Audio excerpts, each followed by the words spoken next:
નમસ્કાર વિદ્યાર્થી મિત્રો, welcome to my YouTube channel.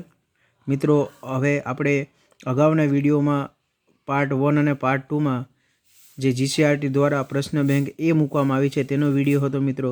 હવે આ પાર્ટમાં આપણે પાર્ટ નંબર 3માં આપણે 50મા પ્રશ્નથી ચાલુ કરીશું મિત્રો. 58 પ્રશ્ન સુધી છે મિત્રો, બરાબર. પછી આપણે પ્રશ્ન બેંક બી લઈશું, પછી સી, ડી, એમ લેતા આપણે જઈશું મિત્રો. એટલે બને એટલા વધુમાં વધુ વિડીયોને શેર કરો, જેથી જરૂરિયાતમંદ વિદ્યાર્થી સુધી આપણા વિડીયો પહોંચાડી શકે મિત્રો. આ પરીક્ષા એક મધ્યમ વર્ગના વિદ્યાર્થી માટે સંજીવની રૂપી સાબિત થશે મિત્રો. શિક્ષક મિત્રોનો એક પ્રયાસ વિદ્યાર્થીના જિંદગીને તમે પલટી શકો છો મિત્રો. તમે તેને ક્યાંથી ક્યાં પહોંચાડી શકો છો મિત્રો. તો ચાલો આપણે જોઈએ પ્રશ્ન નંબર 50. જુઓ મિત્રો, અહીંયા 10 લાખ રૂપિયા માટે 100 રૂપિયાની કેટલી નોટ જોઈએ, બરાબર. તો વિદ્યાર્થી મિત્રો, તમારે સૌપ્રથમ 10 લાખ રૂપિયા લખી દેવાના,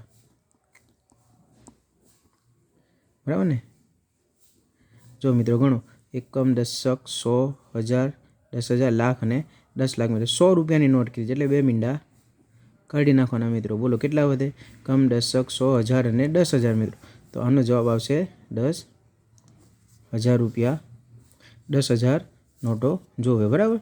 10,000 100 નોટો લો તો 10 લાખ રૂપિયા થાય.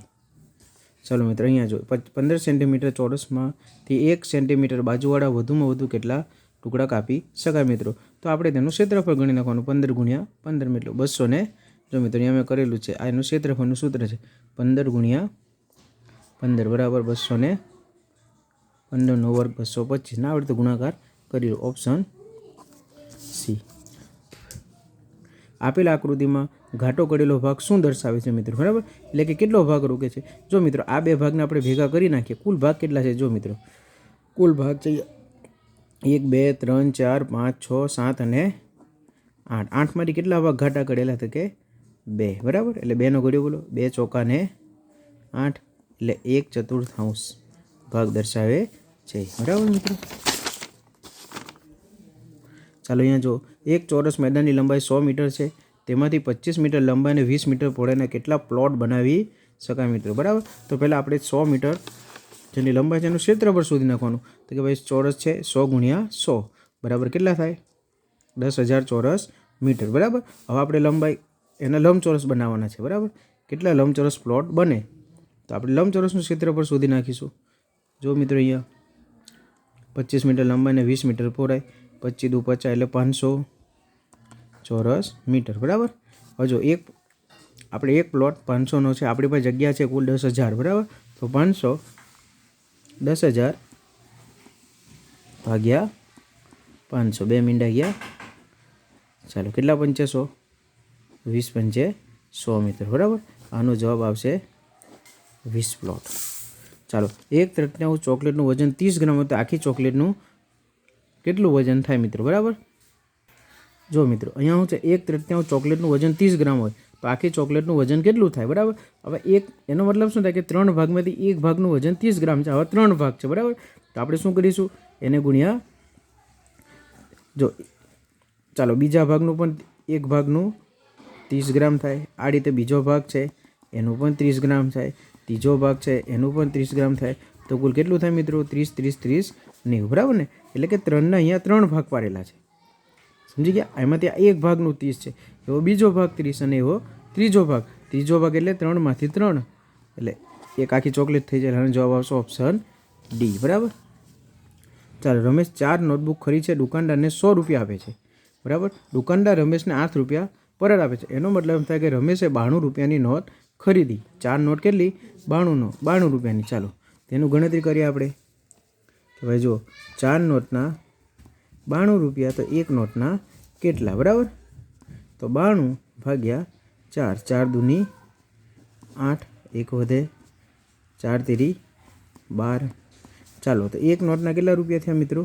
23 રૂપિયા થયા, એ બરાબર ને. 4 નોટના 92 રૂપિયા એટલે 1 નોટના 23 રૂપિયા. હવે રમેશ કેટલી નોટ ખરીદે છે? જો રમેશ 3 નોટબુક ખરીદી હોય એટલે 23 ગુણ્યા 3 કરવાના, બરાબર. તો દુકાનદાર તેને કેટલા રૂપિયા પર આપવાની? તો એને 100ની નોટ છે, બરાબર. તો કે 23 3 એટલે 23 × 69, બરાબર. હવે જો દુકાનદારને 100 રૂપિયા આપ્યા, એને 69 રૂપિયાની નોટ લીધી, તો દુકાનદારને કેટલા રૂપિયા પાછા આપશે? 31 રૂપિયા, બરાબર. ચાલો આગળ જો. જો અહીંયા મિત્રો નીચેનામાંથી કોનું મૂલ્ય 1થી ઓછું છે? બરાબર, 1થી નાનો કોણ એટલે કે 0 પોઈન્ટમાં કોણ? ચાલો અહીંયા તો જો એક આ પૂર્ણ સંખ્યા છે એટલે આ તો હોય જ નહીં.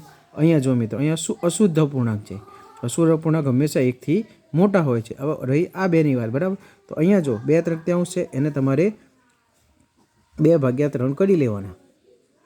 ટપકું મૂકો, ભાગના છે એટલે 0, 2 છંગ 3 3 છંગ 18. આમ કરતાં કરતાં જાઓ, પાછા મીંડું, પાછું ટપકું છે એટલે મીંડું, એટલે આનો જવાબ આવશે 0.66 અને 1/2 એટલે 0.5. તો આનો જવાબ આવશે 1.16 એટલે 1થી વધી જાય છે.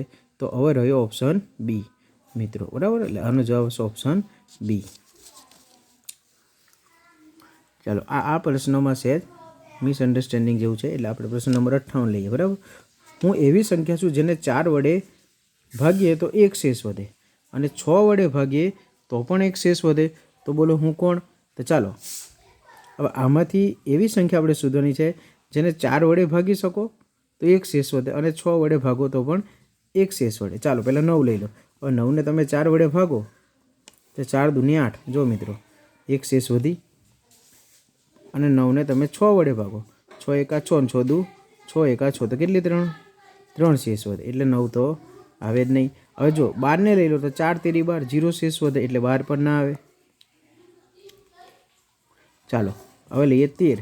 તો જો 13ને તમે 4 વડે ભાગો, 4 તેરી 12, 1 શેષ વધે. અને 13ને તમે 6 વડે ભાગો તો 6 દુ 12 મિત્રો, 1 શેષ વધે, બરાબર. એટલે આનો જવાબ આવશે ઓપ્શન સી, બરાબર મિત્રો. ચાલો તો હવે આપણે નેક્સ્ટ વિડીયોમાં આગળનો પાર્ટ લઈશું મિત્રો.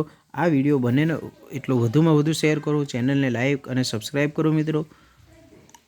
અસ્તુ.